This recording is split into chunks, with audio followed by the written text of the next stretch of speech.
우리는 열왕기 하 말씀을 오늘도 공부합니다. 열왕기 하를 공부하면서 하나님은 우리의 참된 왕이십니다. 하나님이 왕이신 것이 낫겠습니까? 인간이 왕인 것이 낫겠습니까? 그 어떤 대단한 사람일지라도 하나님을 비교하여서 왕 노릇할 인간이 어디 있겠습니까? 우리 마음속에 열왕기 하에 나오는 이 많은 왕들 가운데 그래 인간이 이렇지 뭐 왕이라고 별 수 있나? 하나님만이 왕이시다. 하나님이 오르시다. 하나님께서 우리 지난주에 살펴봤지만 왕을 요구하지만 그 왕이 너희들을 대신하여 전쟁에 나가지도 않을 것이고 왕은 너희의 자녀들을 데려다가 음식을 시킬 것이고 마차를 끌게 할 것이고 너희들을 노예로 삼을 것이다. 그러니까 하나님이 그렇게 만류해도 사람들은 왕을 요구합니다. 오늘 우리 마음속에 오직 왕이 계시는데 그분은 우리 하나님만이 우리의 왕인 그런 신앙을 고백하기를 원합니다. 오늘은 참 우리가 한번 깊이 생각해야 될 문제입니다. 열왕기 하에는 좀 우리가 깊이 생각해야 될 내용이 나오는데 아람 왕이 병들었는데 하나님의 사람을 찾아와 물어본다는 것입니다. 이 대조를 우리는 한번 비교해 봅니다. 열왕기하 1장에는 아하시아 왕이 병들었는데 하나님 앞에 나와 물어봤습니까? 아니면 어디에다 물어봤습니까? 우상의 신전에 가서 물어봅니다. 에그론의 신 바알세불에게 찾아가서 내가 병들었는데 낫겠는가 물어본다는 것입니다. 마땅히 하나님께 기도하고 마땅히 하나님 앞에 물어야 될 사람은 우상을 섬기고 당연히 우상을 섬길 것 같은 그리고 악명이 높은 아람 왕 베나닷 열왕기하에 그는 사마리아에 포위를 하고 성 안에 사람들이 굶어 죽도록 그렇게 잔인한 그런 이스라엘을 공격하던 왕이었습니다.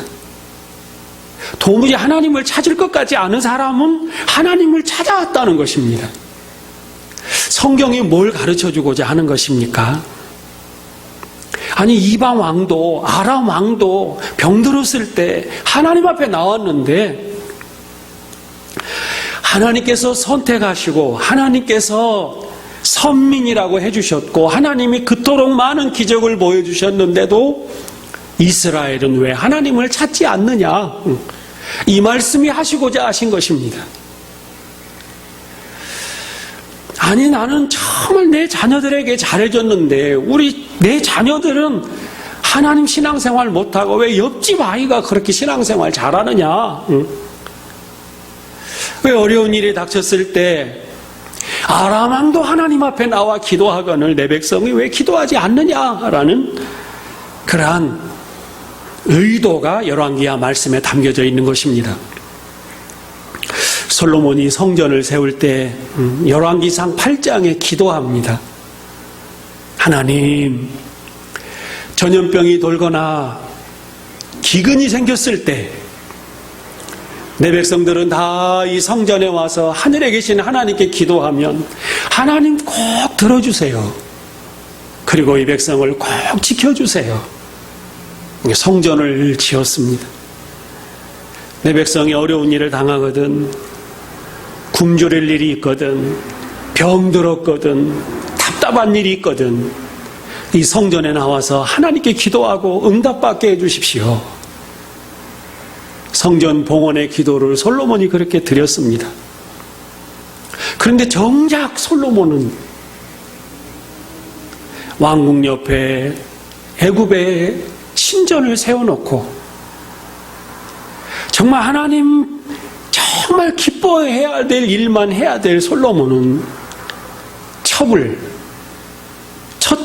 1000명이나 삼고 궁궐을 짓는다고 하고 백성들을 고되게 하고 정작 하나님 기뻐하시는 대로 살지 못하는 그러한 왕들의 행적을 낱낱이 성경은 오늘 고발하고 있는 것입니다. 왜 마땅히 찾아야 될 사람들이 하나님을 찾지 않는 것일까? 아람 왕이 베나닷이 하나님 앞에 한번 물어보러 온 것입니다. 선지자가 말씀을 줍니다. 베나닷을 하나님께서 치료해 주시리라. 하나님의 은혜가 얼마나 큰지 모릅니다. 하나님은 그런 악한 자들에게도 은혜를 베풀어 주십니다. 병을 치료해 주십니다. 그런데 오늘 이 성경은 뭔가 조금 난해한 것이 있습니다. 하나님은 병을 치료해 주셨는데 오늘 하나님 앞에 물으러 왔던 하사엘은 뭔가 그 음모가 있었던 것 같습니다. 하나님이 베나닷은 낫게 해주셨는데 그 베나닷을 죽이고 하사엘이 왕이 됩니다. 이러한 사건도 우리에게 뭔가를 가르쳐주고자 하는 것입니다. 열왕기서에 참 대단한 이야기들이 많이 나옵니다. 가뭄 때 하늘에서 비를 내리고 그게 엘리야 아닙니까? 엘리야는 기적을 행합니다.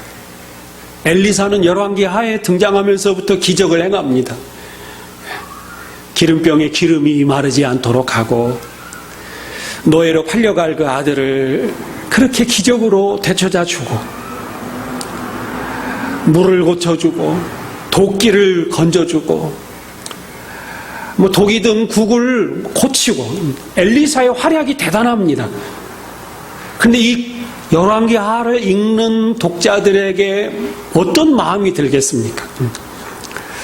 엘리야와 엘리사는 공통점이 있습니다. 이 열왕기서는 북왕국, 남왕국 이야기가 마구 섞여 있습니다. 그래서 이게 남왕국인가 이게 북왕국인가 우리가 잘 분별을 못하는데 엘리야와 엘리사 둘 다 엘시인데 둘 다 북왕국 선지자들입니다. 북왕국 선지자들입니다.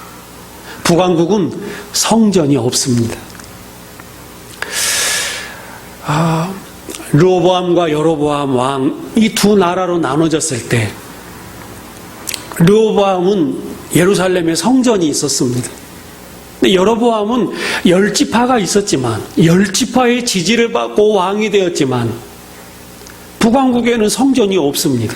사람들이 남왕국에 성전으로 기도하러 간다고 할 때 마음속으로 저 남왕국에 갔다가 나 북왕국 싫다 하고 그 백성들이 남쪽으로 가버릴까봐 우리 남북 대치 상황 속에 있는 것처럼 성전이 있는 남왕국, 그래서 성전이 있는 남왕국에는 기적이 일어나지 않는데 성전이 있는 남왕국에는 하나님의 역사가 일어나지 않는데 기도하기 너무너무 좋은 그리고 환경이 너무너무 좋은 남왕국에는 하나님의 놀라운 기적들이 일어나지 않는데 엘리야, 엘리사 영적 싸움에 놀라운 기적들이 일어납니다. 성전도 없는데 마치 조그만한 초라한 그러한 천막과 초막과 같은 데서 까마귀가 가져다주는 그러한 고기를 먹으면서 성전도 없는데 엘리야, 엘리사는 놀라운 능력을 행합니다. 뭐 갖춘 것도 없고 그럴듯한 것도 없고 당연히 놀라운 기적들이 일어나야 될 성전을 가지고 있었던 남왕국에는 그러한 놀라운 선지자가 없고 북왕국에 이러한 두 선지자가 맹활약을 떨친다는 것입니다. 오늘 참 이런 사실들을 우리가 생각하고 성경을 보면 이야 놀랍다, 하나님의 놀라운 일들을 우리는 경험하게 됩니다. 오늘 아람 사람 하면 또 기억이 또 납니다. 아람 사람 나아만 하나님의 사람도 아닙니다. 나아만은 요단강에 와서 목욕하고 하나님께서 그 문둥병 사형 선고를 받은 거나 마찬가지인 그 병을 하나님께서 은혜로 고쳐주십니다. 아람 사람 나아만 장군은 하나님이 고쳐주십니다. 아람 왕 베나닷은 극악 묻어있지만 하나님이 고쳐주십니다. 그런데 그 화려한 성전, 오늘날에도 뉴스를 통해서 예루살렘 그 성전을 보니까 금으로 그 돔이 덮여 있더라고요. 너무너무 아름답고 화려하고 언덕 높은 곳에 자리 잡은 그 성전, 하나님께 기도하고 하나님 기뻐하시는 일을 행해야 될 그 성전. 근데 그 성전을 가지고만 있었지, 그 성전을 가지고 하나님의 놀라운 기뻐하시는 일들을 행하지 못하고 왕들마다, 자격이 있는 왕들마다 하나님의 큰 은혜로 왕이 된, 또 하나님의 큰 사랑을 받았던 남왕국 그리고 왕들, 이런 사람들은 하나님의 기적들이 일어나지 않고 엉뚱하게 우상 숭배하고 바알을 숭배하고 아세라를 숭배하고 하나님을 슬프게 하는 일들이 가득 이 열왕기서를 통하여 이렇게 채워져 있는 것입니다. 오늘 우리는 하나님은 왜 이러한 아람 사람을 고쳐주셨을까? 자격도 없는 자들에게 왜 이렇게 은혜를 베풀어 주셨을까? 성전도 없는데 이렇게 기도하면 다 이렇게 병고침도 받고 이런 놀라운 일들을 왜 이렇게 행해 주셨는가? 이러한 글을 읽고 이러한 사건을 보고 돌아오라는 것입니다. 남왕국도 돌아오라라는 것입니다. 포로로 잡혀간 남왕국, 북왕국 다 멸망당했습니다. 이 열왕기서를 통하여 이제 돌아오라는 것입니다. 진짜 왕이신 하나님 앞에 돌아오라라는 것입니다. 그리고 하나님 앞에 기도할 참된 성전을 지으라는 것입니다. 돌아와서 이제 느헤미야가 성벽을 쌓고 에스라 학사가 말씀을 낭독하고 그리고 성전을 짓고 그리고 그것에서 하나님의 사람으로 하나님 기뻐하시는 일들을 행하는 사람들로 그들이 70년의 포로 생활을 마치고 돌아오기까지, 그리고 그들은 돌아와서 그들은 또 신앙이 식어져 버립니다. 그리고 신약에 나오는 예수님께서 그 성전을 청결하게 씻지 않으십니까?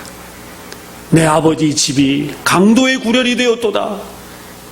노끈으로 채찍을 만드시고 이 장사하는 자들을 다 내쫓으시고 참된 성전, 예수님 자신이 바로 참된 성전이셨던 것입니다. 예수님 이름으로 기도하면 아버지께서 들으시고, 우리도 참된 성전이신 예수님 의지하고 예수님께 기도하고 예수님과 동행하고 마음속에 참된 평안과 기쁨과 만족 가운데 살아가는, 왕을 모신 왕의 백성으로서 기뻐하는 그런 우리의 신앙이 되도록 가르쳐주고 있는 것입니다. 오늘 우리 신앙이 정말 하나님과 동행하는 그러한 신앙이 되기를 간절히 바랍니다. 오늘 베나닷은 하나님이 고쳐주셨는데, 하나님께서 은혜를 베풀어 주셨는데, 하사엘은 하나님이 살아계신 것을 경험했는데, 선지자의 말씀대로 하나님께서 말씀하신 대로 고쳐주셨는데, 오늘 하사엘은 왕이 되려고 하는 욕심으로 하나님께서 은혜를 베푸신 그 베나닷 왕을 이불에 물을 묻혀서 질식시켜서 자기가 왕이 됩니다. 하나님의 은혜를 받고 그 은혜에 합당한 사람이 되지 못하고, 하나님의 놀라운 기적을 체험하고도 그 기적에 합당한 삶을 살지 못하고, 이렇게 악한 일을 행하는 하사엘을 오늘 우리는 살펴보고 있는 것입니다. 왜 이런 이야기가 성경에 써져 있을까? 과연 이 말씀은 오늘 우리에게 어떤 교훈을 줄까? 오늘 말씀 자체가 하사엘과 베나닷은 하나님을 정말로 귀중하고 소중하게 여기는 사람이었을까 한번 질문을 해봅니다. 정말 하나님을 귀하게 여기고, 정말 하나님을 소중하게 여기고, 정말 하나님을 높이고자 하는 마음으로 하나님을 대우하는가? 저는 의심이 없습니다.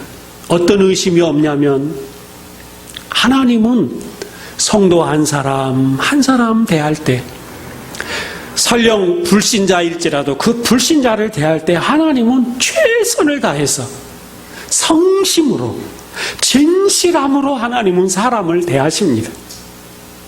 아담을 대하시고, 예수님은 나사렛에서 하나님이시지만 가난한 자들, 병든 자들,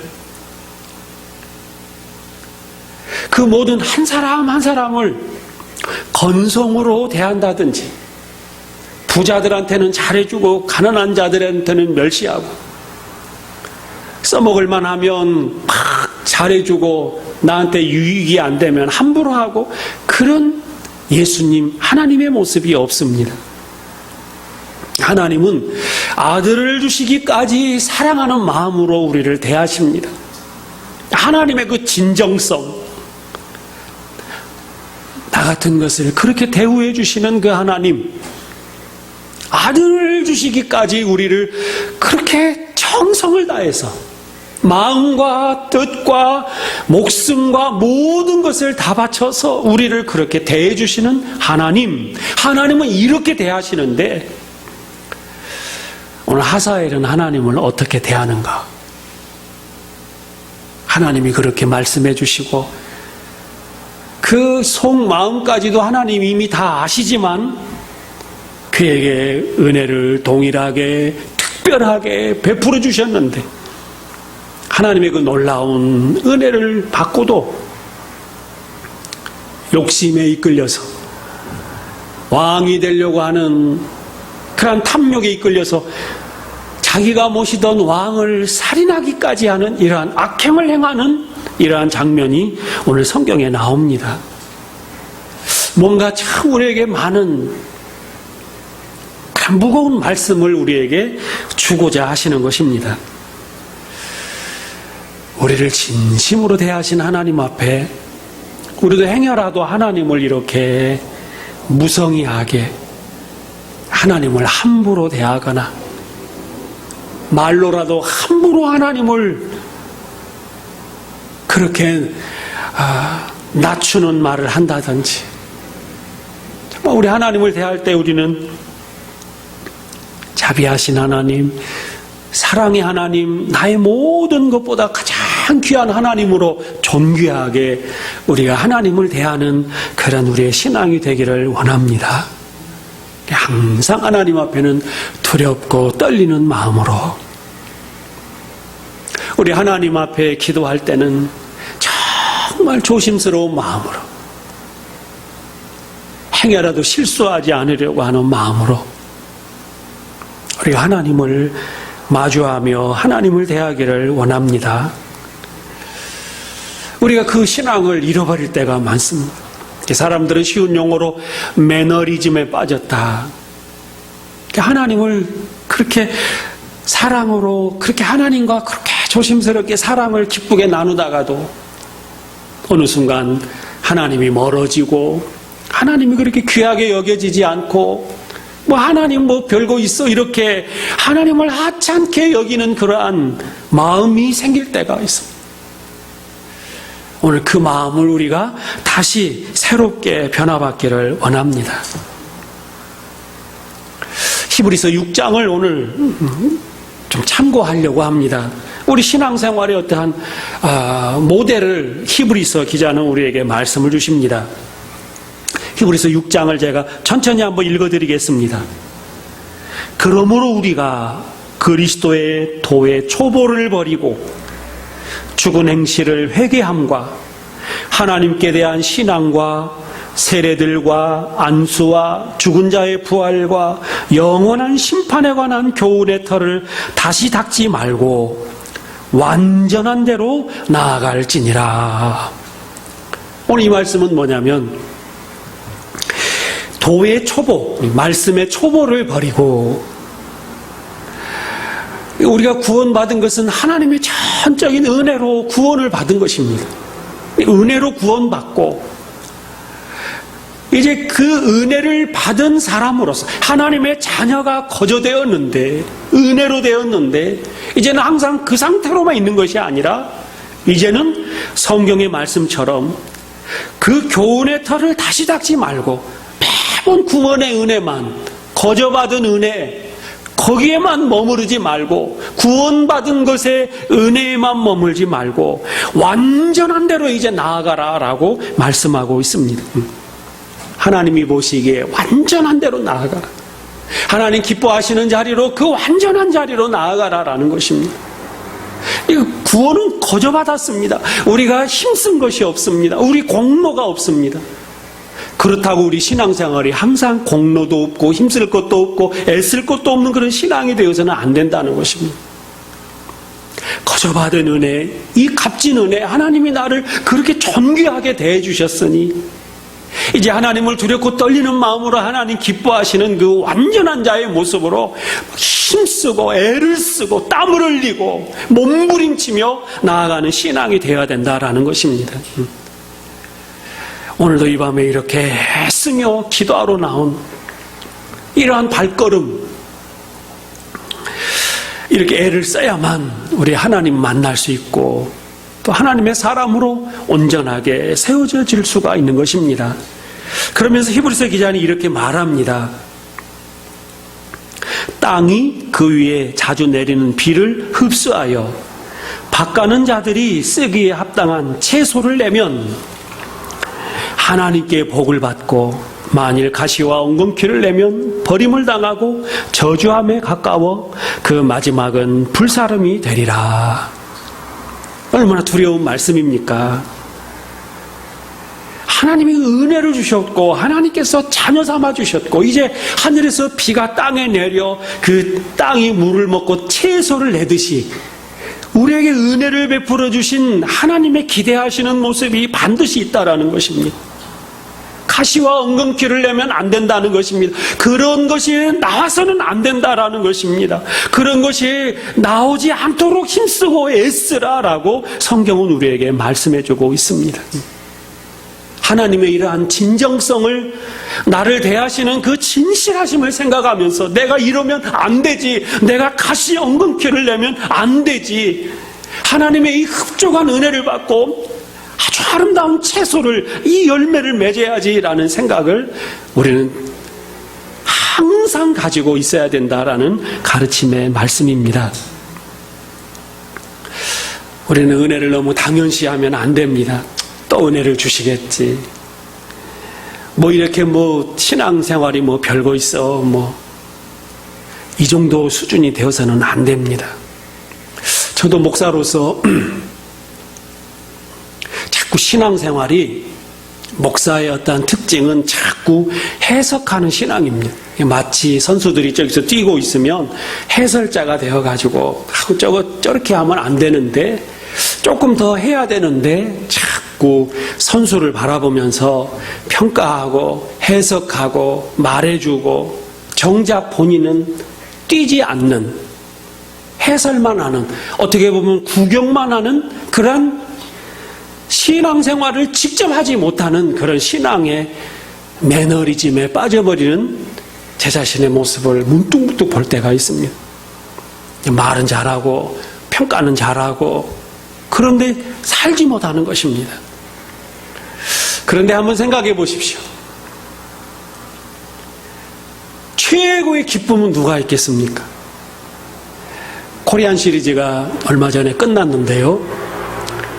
NC 그 선수들이 기쁘겠습니까? 방송국 아나운서들, 해설자들이 기쁘겠습니까? 승리의 순간 손을 들고 막 너무 환호하더라고요. 뛴 선수들만이 그 기쁨이 있는 것입니다. 우리 신앙생활도 내가 뛰어야 합니다. 성도들이 하는 거 너무 쉽게 생각합니다. 교회 오는 것, 봉사하는 것, 연보하는 것, 너무 쉽게 생각합니다. 뭐 그거 당연한 거지. 근데 실제로 제 자신은 그렇게 못합니다. 우리는 선수가 돼야 합니다. 끝까지 선수가 돼야 합니다. 아주 명선수가 돼야 합니다. 기도 생활하는 것, 예배 생활하는 것, 봉사하는 것, 말씀대로 살아가는 것, 아주 프로 선수가 되도록 애쓰고 땀을 흘려야 합니다. 그리고 승리했을 때 그 기쁨이 있습니다. 로마서 14장 17절, 하나님의 나라는 먹는 것과 마시는 것이 아니요 오직 성령 안에 있는 의와 평강과 희락이라. 이로써 그리스도를 섬기는 자는 하나님을 기쁘시게 하며 사람에게도 칭찬을 받느니라. 아멘. 우리 신앙생활은 단순히 뭘 먹는가 마시는가 그 정도의 차원이 아닙니다. 성령 안에 있는 의와 평강과 희락이라. 그 선수들의 그 기쁨을 아시겠습니까?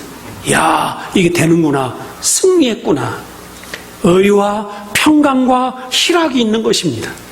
하나님을 기쁘시게 하는 일. 갈라디아서 5장은 우리에게 이렇게 말씀해 주십니다. 성령을 따라 행하라. 힘써서 성령을 따라 행하며 성령의 열매를 맺어야 한다라는 것을 가르쳐주고 있습니다. 힘써서 이제는 은혜를 받고 하나님의 자녀가 되어서 이제는 성령을 따라 행하며 성령이 맺고자 하시는 열매를 맺도록 힘쓰고 애써야 하는 것입니다. 저절로 되지 않습니다. 오늘 우리가 한 군데 더 봐야 될 그러한 내용은 엘리사가 하사엘을 보고 울었다는 것입니다. 엘리사가 하사엘을 보고 눈물을 흘립니다. 왜 그런가? 하나님이 이렇게 은혜를 베풀어 주셨는데도, 하나님께서 이렇게 큰 체험을 해주시는데도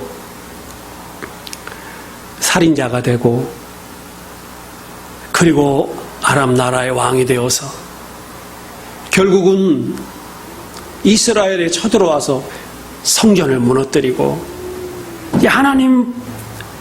하나님께서 예언하신 대로 성전의 금을 다 베껴가고 노략질하는 그런 악한 왕이 되는 것을 엘리사가 보고 그 모습을 내다보고 울었다라는 것입니다. 오늘 우리의 눈물, 저는 오늘 우리의 모습을 보고 우리 스스로가 눈물을 흘리기를 원합니다. 오늘은 울고 그날에는 웃을 수 있는 신앙. 힘들고 어려워서, 정말 하나님 말씀 따라가는 길이 힘들고 어려워서 눈물을 흘릴지라도, 지금은 울더라도, 하나님 앞에 잘못했다고 회개하고 울더라도 그날에는 영광스러운 그 나라를 바라보면서 우리가 먹고 마시는 수준이 아닌 의와 평강과 정말 희락을 정말 이게 기쁨, 회개의 기쁨, 하나님 말씀 따라 살아가는 그 기쁨이 충만한 그런 우리의 신앙이 되기를 간절히 바랍니다.